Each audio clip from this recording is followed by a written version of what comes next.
Mail, podcast, walk with me, let it ride.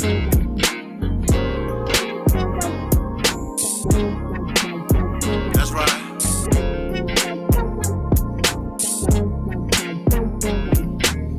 Wanting to be heard in the black man's world, simple, they're complicated, just relax and observe. Breaking down of our families, restructured communities, to wake up and see only your losers are free.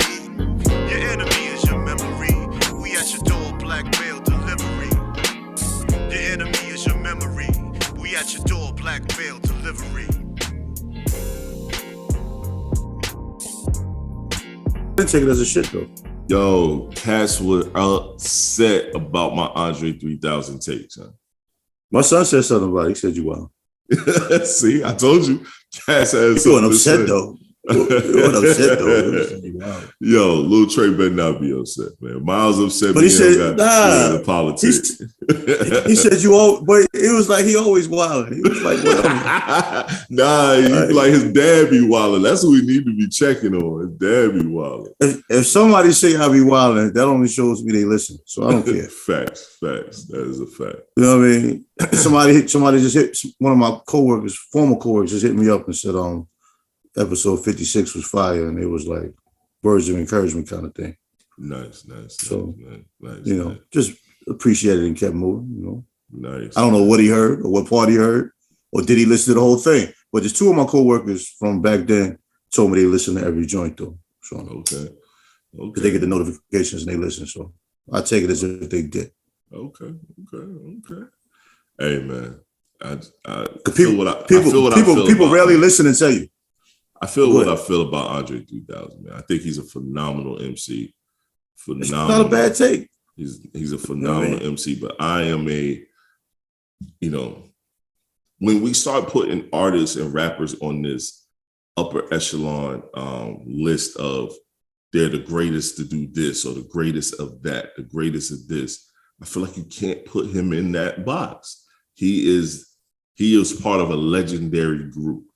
You know what I mean? Outkast is a phenomenal group. Outkast for me, as a hip hop head, so when I grew up in this shit, they're up there with Tribe Called Quest and, you know what I'm saying, legendary groups like that, you know what I mean? But when you come to solo artists, strictly solo artists, the nigga just walks around, play the flute, man, and drop a 16 every blue moon. I think, this is what I think. And I don't like agreeing with you with basketball or music 9 times out of 10. But I think the added filler and icing you put on what you said is what bothered people more so than you just saying you don't think Andre 3000 needs to be there. Oh, that's you added a lot of other bullshit. I put my sauce on it. You put a lot of sauce on that paprika, little salsa. You brought up the flute playing, and I think we kind of made fun of the song "Hey Y'all" playing around. Yeah, you know what I'm saying. And I participated. Yeah, as you do. I thought it was funny, but what you said actually wasn't really that far off. Really, it wasn't far off at all because it's an opinion. And plus, yes, it's definitely an opinion. But it wasn't shots. You had something that warranted you having that opinion. It wasn't there we go. This is what I feel, and that's it. That's what I can't really deal with. But if you have a reason, you know what I mean. So we might as well keep the music thing rolling, man. Let me hit you with the Rolling Stone question before we can dig into what we dig into. All right. Rolling Stone named Ready to Die the greatest hip hop album of all time. Do you agree with that? And if you don't, what else could be up there? Even if you do agree, what else would be up there? What competes with that?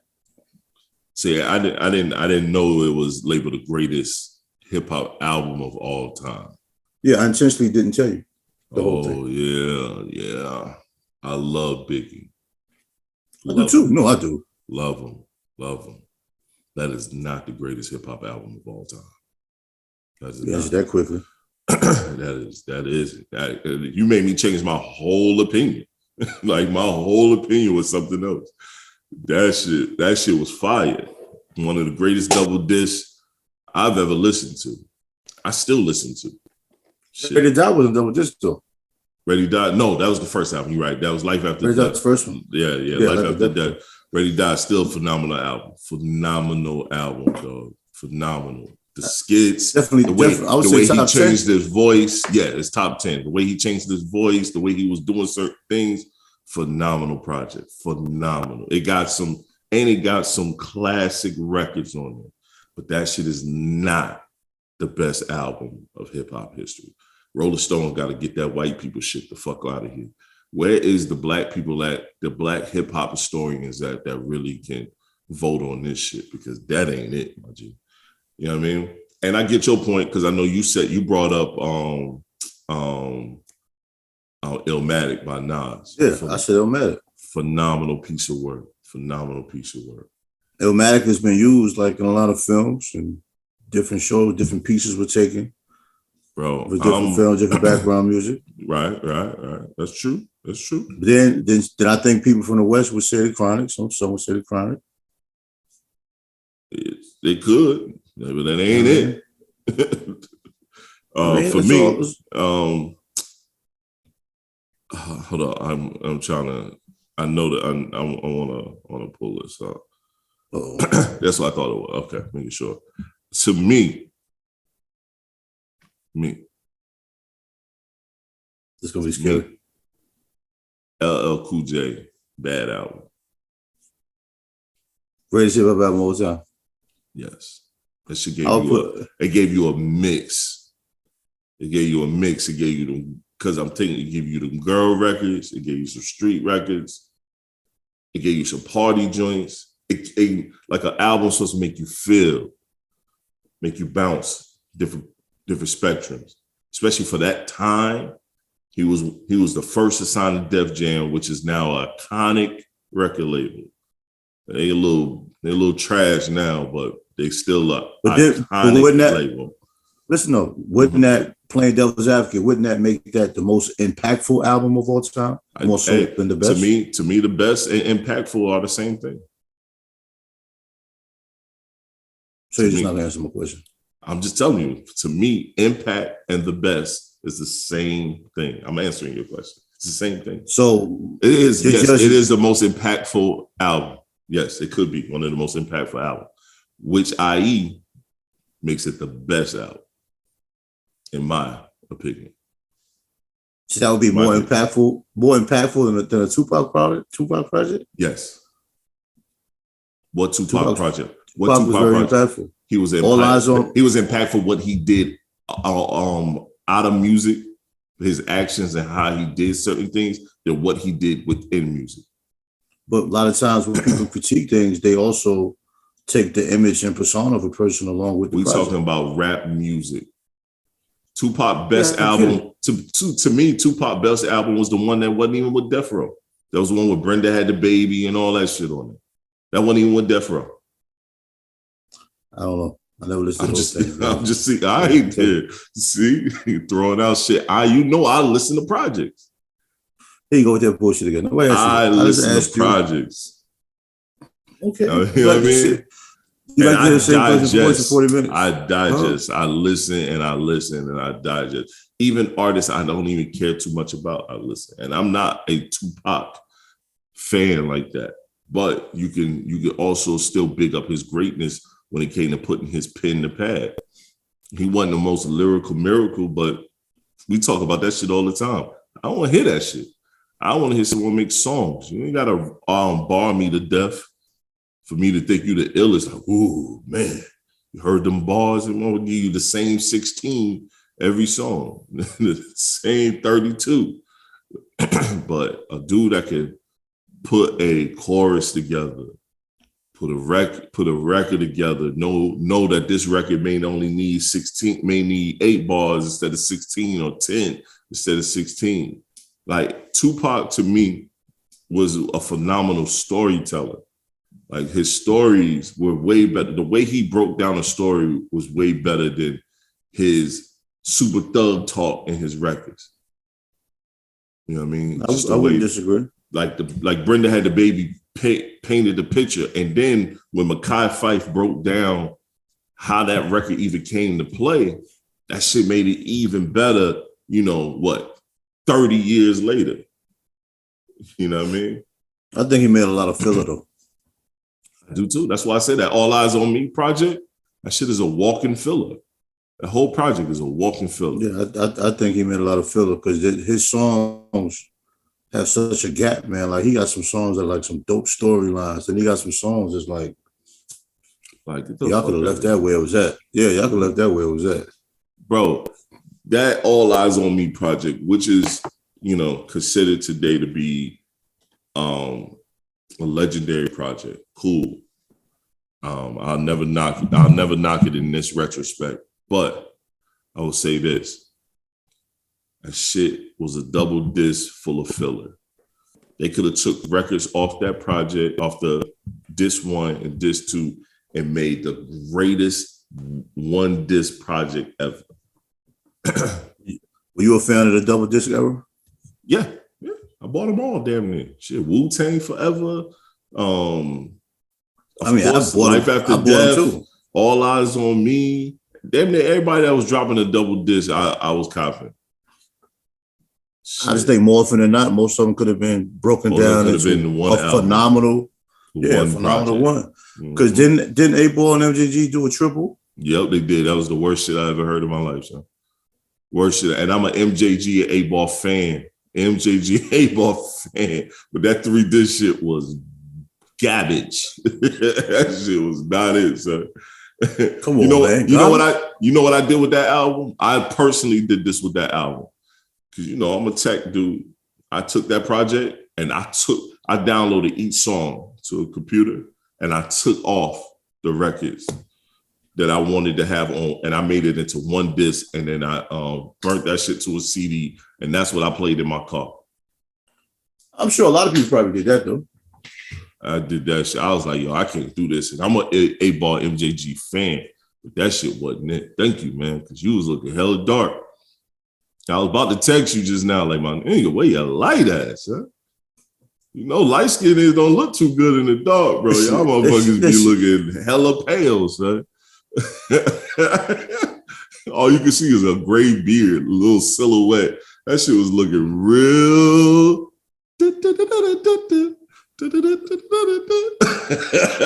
I see salsa. I see you in a good mood this morning.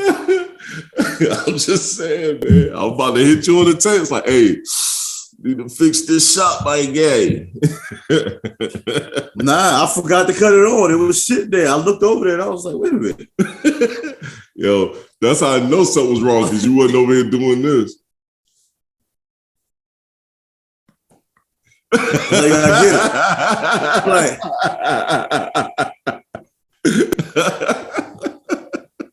Like, oh, action photos. I ain't no action. I just turned my head one time before. Set the timer. Once the timer get on 4, you just be like, you just be where you need to be. Oh, man. You get 3 seconds. You know what I mean? You got 7 seconds to get your pose. Then when you get to 3, you just Which is well, kind of do what you need to do. Man, you got time. I understand, man. Shit. But I think back to the Biggie joint. I salute it. I think he should get an award. I think he was inducted to the Rock and Roll Hall of Fame. Rolling Stone, I appreciate them even wanting, even bringing hip hop into it. But I can't wait till the hip hop museum is all the way where it needs to be in New York. And I think the hip hop museum should, or someone, someone connect to. Oh no, I'm definitely going to. Yeah, no, that's going to be a trip that has to happen. It has to happen. You know what I mean?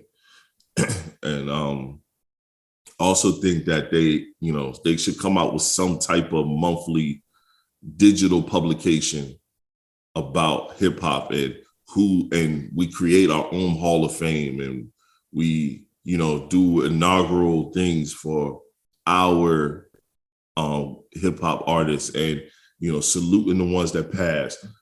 You know what I'm saying? Like You got to throw the Biz Marquis. Now the K Slays, he's no longer here. You know what I mean? So forth and so on in there. You know, find spaces for these gentlemen that shape what we call hip hop, man. Because yeah, we hear a lot of this shit today. A lot of this shit is a lot of cookie cutter shit, but it started with a lot of groundbreaking things where brothers weren't getting paid. You know what I mean? People who started this shit, and these brothers didn't get the money that this generation is getting from it. You know what I'm saying? So we got to salute these guys, the Melly Mel's, you know what I'm saying? Furious Five, you know what I mean? Like, there's so many of these dudes. And then down even to the South, you know what I mean? The Buns, you know what I mean? Saluting Bun B, saluting certain guys down South, the Lukes, you know what I mean? It's a bunch of people down South that shape what we do, you know what I'm saying? Ghetto Boys, you know what I mean? Things like that. It's like, I even think people like MC Hammer deserves a mention when you're talking about history, man, because he was groundbreaking, man. I mean, we can laugh at the Hammer pants. We can laugh at the fact that he didn't have bars. Niggas was wearing them Hammer pants, huh? Niggas was wearing them Hammer pants, dog. Son, I used to kill the Running Man. Bro, who you telling? You could tell me now. I used to do all that shit. Oh, stop. Hammer time. Them records was fire, man. I don't you stop. Nobody talk. That's when you stop. You be like, yeah, shit. You look back on it, you be like, man, ain't nobody got no footage. Bro, I was mad as fuck when that white boy did that shit, Vanilla Ice. No, his name was not going to come up, but since you said it, okay. Bro, I was mad as fuck when he came out, bro. He pretty much jacked. He jacked MC Hammer's whole style. But this is once again why I'm not a white rapper fan, son. Because they could come in, literally carbon copy your whole style and then be on Teenage Mutant Ninja Turtles, one of the biggest box office movies of that time, and have a theme song that, dude, I put my kids on the Teenage Mutant Ninja Turtles, the original. And dog, I swear to you, I promise you, I got the DVD, bro. They know the fucking Vanilla Ice song, the Ice joint. You know what I'm saying? When they go Turtles, go Turtles, they know that shit. And I'm like, yo, that's nothing but a ripoff of MC Hammer. It is, but you can't expect kids to understand that. Right. I don't expect them. Oh, yeah. I let them enjoy that shit. I don't hit them with that bullshit. Yeah. Teenage Mutant Turtles was hard. And me, as someone that's a big hip hop fan, that shit bothered me coming up as a kid. Like, yo, man, who the fuck is this motherfucker, man? Only thing I liked about Vanilla Ice was when Jim Carrey clowned him on In Living Color. Me too. Me too. That shit was funny. He killed him, son. But that's what they do, bro. That should be bothering me, son. Like, I be trying to give the white rappers a little love, man. But it's hard, man, because all I can visibly see is them taking what we created and made dope, do it, get all the fanfare only because it's not because the shit is good, it's because of the color of their skin. Get all the fanfare, make all the money, and then go run the pop and say, fuck hip hop, when we still got to stay in hip hop, still create. And if we get a song that's pop, we can't go and become a pop artist. We stay hip hop. It's like Tank was talking about on Drink Champs, how our violence is more treasured more than our love when it comes to music. As soon as you talk about love and talk about this, and talk about prosperity, nah, man, I gotta stay urban. As soon as you talk about, I'm gonna kill this nigga, let's send that bitch to top 40. Yeah. You know what I mean? And matter of fact, now that we on that shit. What? Go ahead. What you about to say? I was saying, white people spend more money on the music than we do. Oh no, they definitely do. Yeah, you're right. I'm never not cognizant of the fact that we don't spend in the manner that we should spend in. You know what I'm saying? I'm definitely cognizant of that. I still don't make that shit right. I don't give a fuck about that. No, I'm not saying from that angle. I'm just saying the crazier the stories we speak on, hood-wise or violence-wise, the more money they put into it as consumers as well as investors. But if you think about it in this retrospect as well, they got more money than we do. Their ability to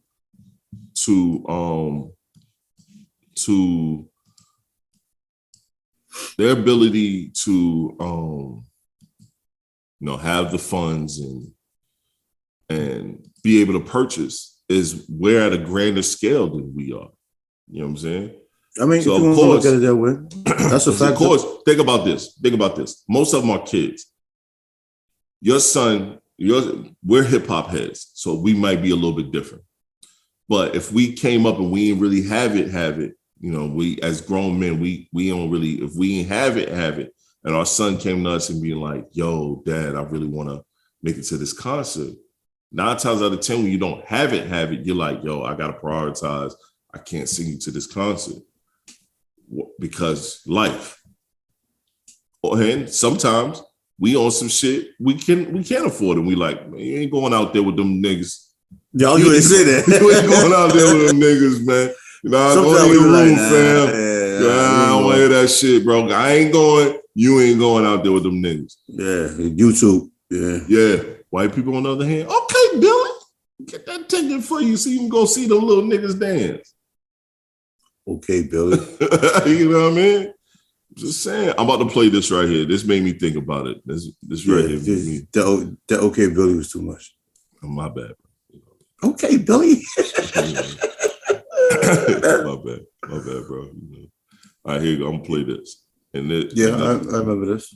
Black people that get on the radio every day in white-owned companies, white-owned stations with white-owned sponsors that play the role of hypersexualized, hypercriminalized male. I ask these advertisers, I say, I've got hundreds of songs a day that celebrate killing animals. Will you put them on your station? They said, no. I got hundreds of songs a day that talk about assaulting women and abusing kids. Would you put them on your station? They said, no. I said, I got hundreds of songs a day that talk about murdering blacks. Would you put them on your stations? They said, well, that depends. Depends on what? Who it's done by and who it's branded for.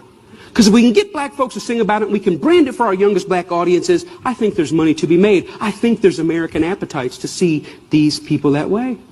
I said, how can you say that? They said, well, look, it's what these artists know. It's what they, black people, create. It's, matter of fact, our surveys say it's what they want to hear, which speaks of a sickness. How do we live in a society where somebody says, you know what, I'm inspired to write a song that celebrates murdering another person. And then a person says, I'd like to put that on my station. Another person said, I'd like to pay for it. And then there's people out here in the audience that go, I'd love to hear it, as long as it's black guys. Because even white people buy rap music, buy this type of stuff, because we know that when we want to hear about killing each other, we know who to turn to for that type of inspiration. We call it our music. We say we own it. White people buy more rap than black people. Yeah, but we're very careful to turn it down at the stoplight when other black people are there. Why? Because we know we're just pretending. For them, it's more authentic and real.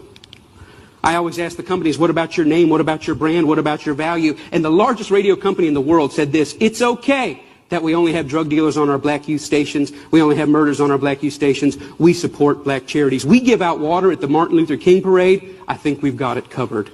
We've bought that. I'm going to stop right there because it's a 5-minute long clip. I think that right there was a fucking enough. Yeah, I remember that clip. He went in.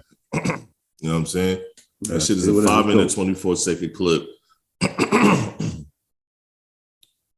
That shit, and I've seen it 1,000 times. And every time I watch it, that shit has me speechless, bro. The type of poison that we're willing to continuously make, and they're gonna continue to broadcast it and push that shit out. Well, I hate, as you know, being an artist, I hate when we look at it and we just blame artists for everything. You know what I'm saying? There's no balance, and we'll say, well, nobody makes this kind of music anymore. To think that nobody makes quality music anymore doesn't make any sense. Right. That's you know what I'm saying? As far as nobody promotes quality music anymore, okay. Right. I can right. give you that. We can go there. Right. Mm-hmm. But I'm saying, guys our age love to say how no artist can spit, no artists make music anymore. Bro, that's ridiculous. Yeah. It's like with R&B. There's no real R&B artists anymore. You know that's not true. Right. It's damn near impossible for people just not to have talent anymore. I agree. You know, that's like loving basketball. There's no real point guards anymore. Like, come on, that's not possible. Right. Yep. You know what I mean? This is not possible. But he broke it down. I mean, I don't think anyone could break it down better. No, man. Because he's in the business of. He didn't cut no corners. He cut not a one, man. And I love it. I love it, bro. Sometimes you need to hear that shit. Now, will it resonate? People are gonna do what they're gonna do to put money in their pockets. You know what I'm saying? And put food on their table and possibly change the dynamics of their family structure. For me, yes, I am a street rap connoisseur. I love street rap. You know what I mean? But I also censor what I listen to when it comes to that genre of music. Because I think a lot of the shit that they're doing today is a lot of brainwashing. And I don't stop my kids from listening, but I also I say my oldest son. I don't stop him from listening, but I also let him know, bro, you are privileged gentleman, privileged young man. You ain't from that cloth. You ain't cut from that cloth. 9 times out of 10, the artists you listening to ain't cut from that cloth. Like I'll say this: for a couple of days, my oldest kept calling me cuz. He just playing around. What up, cuz? What up, daddy, cuz? I said, yo. So I was like, I know you got off of YouTube. You know what I'm saying? Because you're watching YouTube. And I checked him. I said, yo. I said, you don't even know what that shit is? He said, I got it from a YouTuber. That's some gang shit. That's gang. All right, that's what Crips call each other. Crips, and I'm breaking it down, and he was like, oh, the dudes that be wearing the blue bandanas and stuff. I said, yeah, that shit you see online. I said, that shit real though. I said, and you walk around the wrong person and say that shit, you get busting your shit. And guess who got to go fix that? Not you. So I don't want to hear that shit no more. I said, you got to learn. I said, you at an age right now where you in these streets now. You moving around in these streets now. I let you go outside. You be on your bicycle. You in these streets. Yeah, we don't live in no top 10 neighborhood, but we don't live in no trash one either. But I'm pretty sure you can go up the street and cut a few corners. You might run into something. Well, not out here, but you know, I mean, we in the country, so. Your example has been well taken. You know what I mean? But still, you know what I mean? Ain't no around the corner in the country. Nah, not over here where I'm at. but still, because he do be riding through the neighborhood. And I said, dog, you hang your close friends in the neighborhood some white boys. Like, you say that around the wrong people, you and your little white homeboys gonna get beat the fuck up. You might not want to ride that bike around here after dark. Right. No. You don't want to ride that bike around your area in the light, nigga. Shit. They shit popping over there. Your neighborhood is good, but if you go up the street and bust a just right or left. Ride your bike to the end, spin that bitch around and ride it back to the end. Yup, come back down. Because if you go up and hit a left or right, you might be in some shit. But I had to let him know, bro. And for me, man, like, I've never been in a gang. And it's not because I've never been approached about that shit. It's just that I do my dirt by my lonely. And if I'm going to get in trouble for some shit, I'm going to be the reason I got in trouble. It's not going to be because of nobody told on me or I did it with someone and we got to worry about not snitching on each other or somebody snitching on me. I was never in that. And I never believed in that family dynamic that they tried to preach in that shit. Now, one of my brothers were in the gang. They were a Crip. You know what I'm saying? And he done some things that he ain't the most proud of as a, saying, almost 40-year-old man. You know what I'm saying? And he moved himself out of his situation to not be in that situation again anymore. Yo, it's a lot of shit to go with it. So I had to break that shit down to Lil Sean. And I told him that same thing. And now he doesn't say it anymore. But this radio shit, this shit that they perpetually push to our kids, you go to YouTube and it's right there. That NBA YoungBoy shit, all that. And I hate to sound like an old nigga, but when you listen to that shit is nothing but mesmerizing trash. That's all it is. It's just a walking bag of mesmerizing trash to a youth that don't even really know shit about that. I mean, and they just waiting for them lyrics to pile up and then just come get you on some bullshit. Oh yeah, they getting your Ricos. Yeah, they coming in masses. Bro, I'm gonna keep it a band. I hope none of my kids decide they want to be an artist. None of them. What would you rather do? Be an artist or play football? Huh? Neither. Rather be an artist or play football? But if I had to choose one, it'd be football. Then you're serious. Yeah. If I had to choose one, it'd be football. And you know I ain't with that shit. You know I ain't a fan of that shit. I mean, being an artist now is like, I don't know, it's just it's oversaturated, man. You ain't doing that with that shit. You're selling your soul. You're selling your. I'm talking about from that point. If you do get a dope record, you selling your soul to one of these labels, and it's gonna be your own people pulling up to your residence or to your studio, talking about all the shit that they could do, but then they end up taking all your royalties. The great thing about my kids, if they did fall off in the music, they got me. No contract coming across the desk without my full view and approval. And I'm talking, and the great thing is a lot of these motherfuckers that's talking to these kids, I know. So you're not coming to my son with no bullshit contract, or my daughter. Neither one of my sons or my daughter with no bullshit contract. Like, yo, get the fuck out of here with that. Go erase every word that says perpetuity in there. And then come back with a better agreement. Matter of fact, don't even come with a contract, come with an agreement. Let's break this shit down. Because one, I ain't broke and they don't need it. So if they're going to be an artist, they're going to be set up where they can do their artistry and be able to make bread from it from the gate anyway. Because I'm not going to let them just step out there alone. You know what I mean? I ain't going to be full-fledged trying to push it. But if they really doing it and they really trying to do it, I'm going to make sure that they're placed in the proper steps. And if the shit trash, I'm going to say it's trash.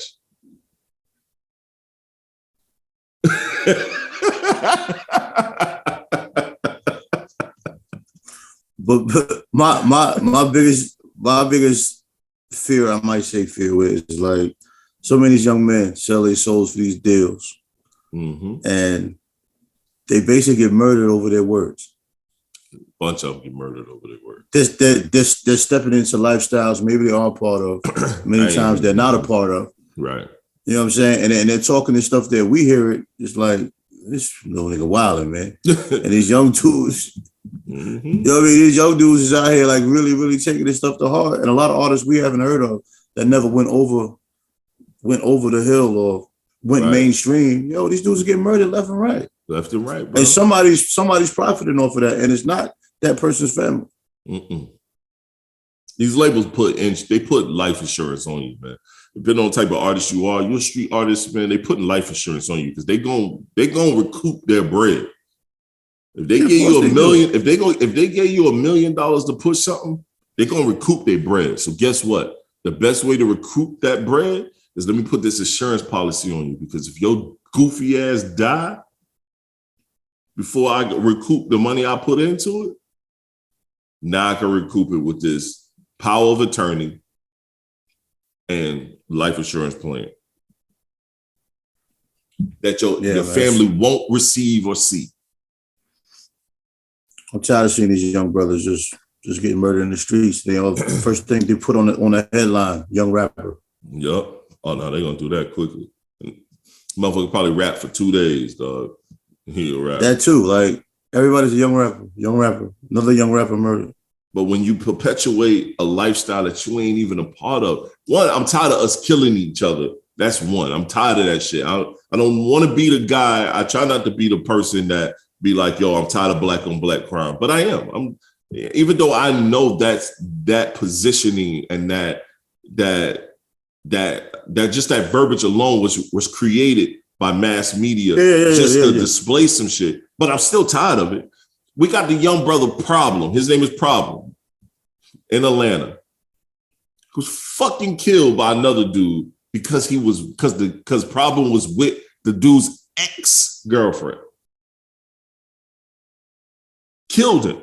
At first, it was reported that he was killed in his car, but then it was fixed and reported that he was killed in the house. Dude comes to the house and kills him while the girl was there. Yeah. So I mean, what is the beef? Because it's my ex. These motherfuckers are so possessive over bodies that ain't theirs, yo. Once you no longer with that chick, or once you with that chick, you don't own her box, yo. My wife could leave me today. She could walk out this fucking house today and go fuck the nigga. But once you fight this dude, which now is shoot the dude. Oh yeah. What used to be fight the dude, now shoot the dude, maybe kill the dude. What you think she doing after? She not coming back to you. She about to go fuck something else. So you gonna shoot him too? So the boy mama forced him to turn himself in. Okay, mom. You know what I'm saying? Moms ain't want no part of that shit. Yeah, she forced him to turn himself in. She, you know what I'm saying, let him know you're gonna go to jail. You're going to jail forever. I hate to be in that position, bro. Me too. I just turning my son in to get life. Yeah. I don't know, G. I mean, I get you. I definitely get you. I believe in letting them do their job, but at the same time, it's like, dude, what the fuck are you doing, son? Over a female? I might have to fight that nigga first. Over a female, son. I might Ain't no Mike. We squabbing, dog. We getting to it. We getting to it. We getting to it. I just want to think about it. I have to fight that nigga. No, we getting to it. The hands flying as soon as you walk up to me with this gun that I hate to say, I'm gonna be accessory. Cause I'm gonna get it gone. Oh yeah, that's what. Yeah, I'm gonna get it gone. Yeah. I'm gonna get it gone. I ain't gonna even lie to you. We not even fronting like this shit ain't gonna happen. Murder weapon, I'm getting gone. Oh yeah, clothes burnt and everything. Yeah, everything. I'm getting gone. It just is what it is, man. I hate to say, I don't hate to say it. It just is what it is. Can't no judge ask me why I did it. I was like, Your Honor. Come on. It was just natural instinct. It was just natural instinct. Yeah, what do you mean? Why did I do that? Come on, cut it out. Soon as you walk up on me, Dad, what's up? I just shot someone. You did what? Is he alive? Now I'm asking a series of questions. Is he alive? I don't think so. Did the camera see you? No. Where did it happen at? Shorty house. Is she alive? Yeah, she's still alive. Is she gonna say you did it? I don't think so. I'm asking a series of questions as I'm taking apart the gun. and I'm taking it to pieces, and I'm somewhere getting rid of it. Get naked, shower, you out of town. You know what I mean? Like, I already know what all right, and that's sad. I already know I'm automatically in fix-it mode. I don't think that's sad at all. Yeah, I don't think it is either. But I mean, I understand that's your politically correct response. But that's what people gonna be like, yo, you wrong for that. Yeah, you're right. I'm wrong for it. All right. Well, you let your child just go up the river in 60 seconds. Yo, instant. And I'm not. Once I got him situated and placed where he need to be placed at, the hands are flying, son. We flying. We gonna fight, dog. I'm gonna beat the brakes off you. I'm gonna give you an alibi. I'm gonna make sure you got an alibi. Your alibi is gonna be in positioning. They ain't gonna find no murder weapon. Everything is gonna be positioned. I just can't imagine that pain. I might whip that nigga ass and hug him when I'm finished, bro. That shit hurt me so bad. Man. Me too, bro. Me too. Me too. That shit gonna hurt me too. Because the first thing, granted, we've said this a bunch of times on this pod. When a parent say, I ain't raised you that way. But that's the first thing your mind gonna go to. Dog, I ain't raised you to be no sucker like that about no chicken some X, dog. Like they ain't the time for that shit. Like, nah, I'm saying it. I'm letting that shit fly. Bro, just because you say it don't mean that's the time for it. I'm gonna say a whole bunch of shit. I probably ain't the time for it, but it gotta come out. First of all, I'm like, out, what? Your ex? That little Dustin? Come on, son. Not even that, son. You messing with mad women. Why is you shooting somebody over this one that drove you crazy? Dude gave you an out by taking her. Thank you. And they was already broken up before, prior to. So they've been broken up. It ain't been long, but they've been broken up. Son, how many guys actually fight over a woman that has, like, I hate the term, but I'll use it now. Like, ain't got no value, son. They ain't got no value. No. How many times does that happen? Dudes usually they fighting over non-valuable chicks, man. They want to fight you over chick. Community like, box. What? They stay fighting over community box. You be like, son, yo, my man, this ain't my girl. What are you arguing with me for? That's like, our girl. All son, us out here. Dead ass. No, dead ass. She pulled up. She pulled up over here. What do you mean, bro? She told me you was her cousin. Like, what are you ready to be for? Need to talk with Shorty. That's crazy, man. Yeah, his brother, young brother, phenomenal artist. He doing his thing. He was doing his thing. He making money. He signed to the label, doing his thing. No longer here over community box. She was at his house, or he was going to her house? He was at her house. That's why I don't like going to his house. So I don't go to no girl's house. I ain't never done that shit, son. No, I've done it. We've all done it. I ain't gonna say never. We've all done it 1 or 2 times, but I never made it. I never made it a frequent thing. I'm gonna say that crazy shit though. When you over there and you hear a knock at the door, you on tilt every time, son. Who that? Nah, even worse. You naked. Oh, you hear a key go on the door. Putting your drawers on. Sometimes you got time. Sometimes you gotta grab that thing and be ready. It's facts. Yeah. Yeah, that's fact. That's fact. She ain't got no windows. You can't go out the window. And I ain't jumping out no fuck. When I'm going out the door, I came in. No, I'm saying like floor level, bro. I ain't jumping out the window. Yeah. Floor level. Floor level. I ain't jumping out no window. Yo, no. Ain't doing none of that. I'm going out the door. I came in, son. I mean, better have that thing. Oh, shit. Yeah, I mean, but hey, that's why I never really done that, man. Back then, you could have threw hands though, but in today's climate, nah. I used to have chicks come to my crib. You can come to my crib. You got your own place? Yup, I got my own place. You can come out here. Yo, dead ass. That's sometimes a mistake though too. That's sometimes a mistake as well because them motherfuckers that just pop up on you, and now I'm cussing somebody out, son. Because don't pop up on me. I stopped doing that. Especially when I had a little team. I stopped doing that like 6-7 years ago, for real. Unless we in a situation. Right. Nah, because you'll go outside and somebody's parked outside. And you like. You know what I'm saying? And now it's crazy because people I don't like find that out. Yeah, but we older, so it's not like people just gonna find out where we live just through people or whatever. No. Like back in the day, somebody would find out where you live. You go to the mailbox and the person pull up on you like it's a coincidence. Yeah. Nah. And knowing damn well I live out the way. Yo, fam, somebody call you on the phone. They be like, yo, what you doing? I'm like, yo, I'm out here with my man chilling. But I see your car parked here. You didn't drive? And you like, see my car? You look out the window. You be like, yo, this motherfucker outside. You know what I mean? Yo, I remember one time, shorty pulled up on me. I wasn't even messing with like that. Just pulled up with me, talking about she want to see me before she go out of town. I'm like, how the fuck she know where I live at? Let's see. Got my address from work, paperwork at work. No, I don't like that. Nah, that was weird. I was like, yo, shorty ain't right. Mm-mm. Did you keep hitting it? I never hit it. Oh, okay.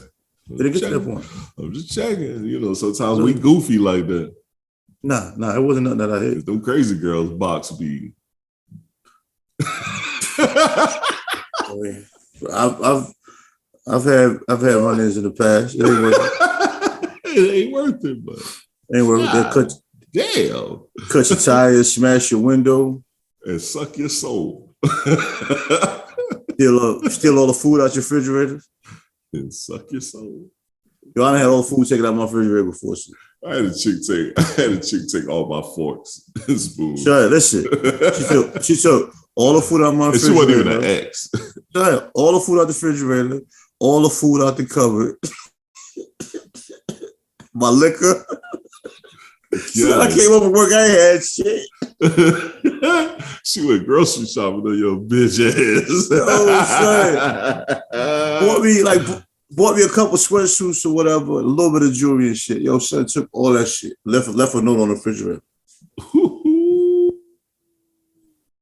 All because I ain't let her use my truck to move her furniture. Said, fuck you and your truck. That's what it said. Big letters too. Big paper. Big kindergarten pencil letters, son. That was petty as hell, man. Son, listen. My man was with me. We was gonna move the couch. When we pulled the couch back, the whole back of the couch was full of roaches, son.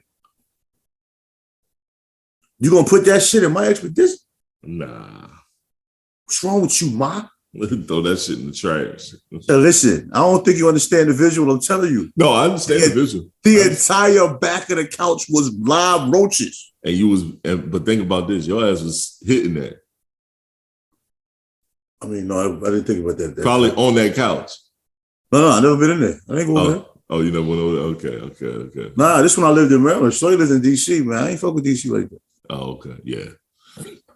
I'm not going to a chick house in DC because it ain't right over there. As you can tell. Nah, I ain't talking about that. You fucking around, come out there. You don't come out there. If you did, you did. Yeah. I was going to say you walk out of there dead. Yeah, nah, I wouldn't fuck around with that shit either. Man. Yo, let's get into this, man. I want to talk about Stephen A. Smith versus JJ Redick and CJ McCullough, man. We gotta play this. We gotta play this video of this shit. So. Shout outs to JJ. Yo. And CJ. Oh yeah, they cooked that. They cooked him, bro. They did it. I like it because they did it calmly. Yeah, they did. They did it calmly. They didn't raise their voice or nothing. Nah. They did it with great vibration. Darvingham can make it work with LeBron, AD, and Russ? Because some people have questions about how this roster is structured. I think he can make it work because of the respect level that they're going to have for him, first of all, and being an ex-player. I think all those things matter. And he talked about being shot in the face growing up. He's not afraid. That's the sound I was He's not afraid of the fans. He's not afraid of what comes from an expectation standpoint. He's not. I don't care nothing about you being shot in the face, my G. Nothing. Yeah, I didn't know that one. I'm like, why am I being told that? Nothing. That makes him a good coach? No, it doesn't. the 50 Cent of coaching? Darvingham is kind of gangster though, but I mean, they ain't got to do him get shot in the face. Nah. Nah, man. I gotta see the one. We gotta find. I hope they can make it work though, man, because I want to see Russ have a good year, man. Stephen A. Smith said the Knicks need to give up as many people as possible to get Russell Westbrook. What? Stephen A. Smith said, I'd give up everybody on the Knicks for Russell Westbrook. Bro. I'm done with him officially. Bro, nobody want to hear that shit Stephen A. Smith talking about. Damn, I can't find the clip.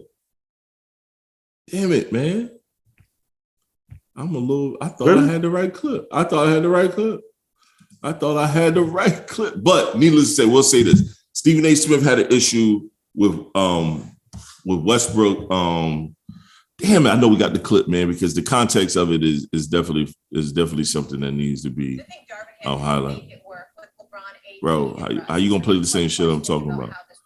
No, I thought it was different. Don't you know what I mean? Like, yo, I thought I had it. Don't disrespect me like that, bro.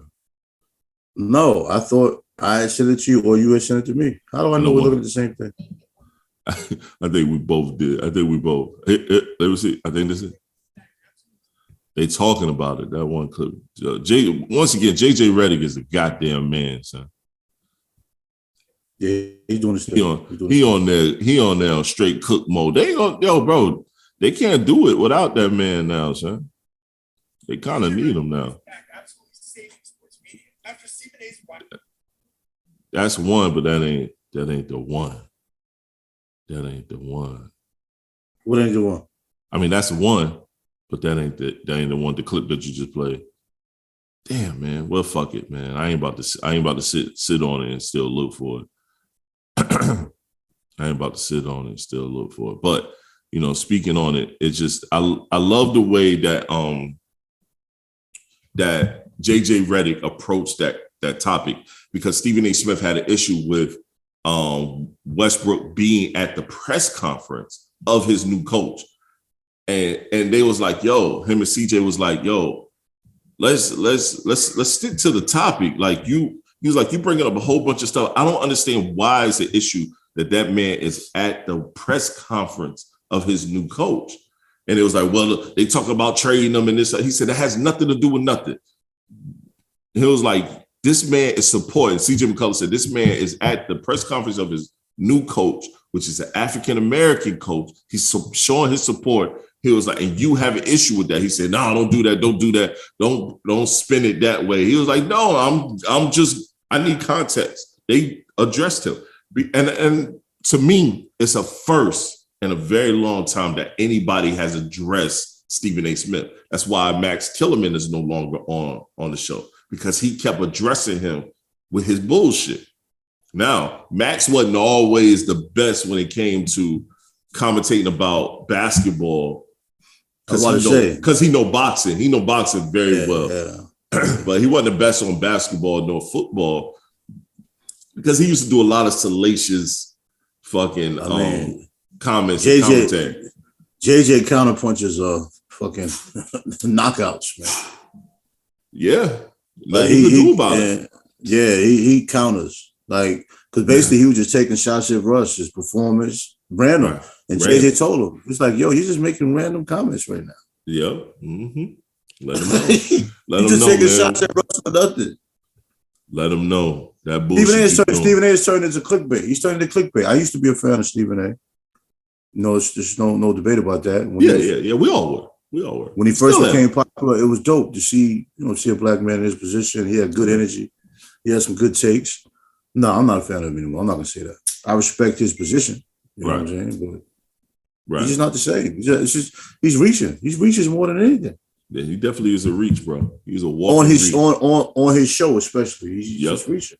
I agree, brother. I do agree. You got anything else, man? Got anything else? I think we're running out of time, and I gotta take my boys to the doctor. Yeah, man, that's important. I gotta do grown man shit, you know what I mean, with the babies. Well, I just want to end speaking on the power of words, man. If everyone, when you speak with a purpose. Never underestimate the power of your words. They have infinite power.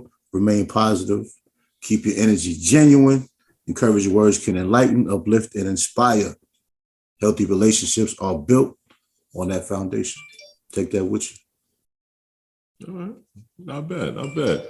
We call this part of the segment, we call this Trey Wisdoms. It's the Tre-Dot wisdom section of the show. You like that? See, and he talking to his imaginary friends. That's how you know he need to get the fuck out the house and go do something this time. Yo, that imaginary nobodies is funny as shit. I'm gonna use that for something. I don't know for what, but I'm gonna use that for something. Imaginary nobodies, but it's okay. We respect it. All right, my guy, man. This is the Black Male Podcast episode. Was it 58? Yikes! Yeah. I had to think about it. Yeah, episode 58. TS is who I am. Tre-Dot is who I am. And we out. And you know what? We never did our intro to this. We just went straight into the conversation. Oh, damn. Okay. Yeah, fuck it. It's all shit. We do it the fuck we want to. Most definitely. Peace. Yeah.